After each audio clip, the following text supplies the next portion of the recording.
Por favor, mettez le arbitre contre City. Mettez le arbitre contre City. Voilà ce qui se passe quand t'as un vrai arbitre en Liga. Un arbitre qui fait un match correct. Un arbitre qui accorde pas de pénalty bizarre. Un arbitre qui met des cartons quand il doit les mettre. Un arbitre qui expulse les joueurs quand il doit les expulser. Il se fait hagar. Pendant le match déjà, c'est parti mettre front contre front avec l'arbitre. Valverde et Rodrigo qui ont mangé leur jaune. Et à la fin du match, c'est parti pour le mêlée. Wesh, Guette et Marcos Alonso, il est choqué. Je sais que l'humiliation, elle était hard. C'est pas de l'IA. Oui, l'attaquant du Celta est bel et bien rentré dans les buts avec la balle. Et c'était pas un tapis. Mais au bout d'un moment, faut le dire, c'est pas une tactique que Kylian marque des pénaltys. C'est pas une tactique de faire des sauts plongeants triple périlleux dans la surface. Une compo différente à chaque match.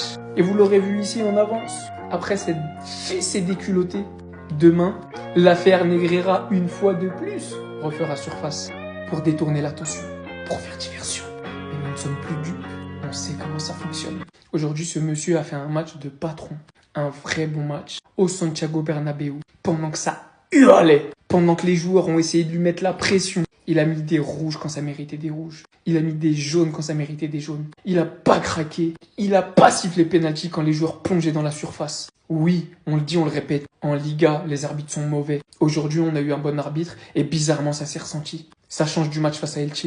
Vous pouvez nous critiquer tant que vous voulez sur un match qui date de 2009. Mais chaque week-end, on allume notre télé, on écoute Omar et Benjamin da Fonseca et on voit des dingueries. Et comme une pure coïncidence, un arbitre fait un bon match et le Real perd 2-0. Accessoirement, ce qui n'était pas arrivé depuis mai 2019. Si on compte pas le Barça, bien évidemment.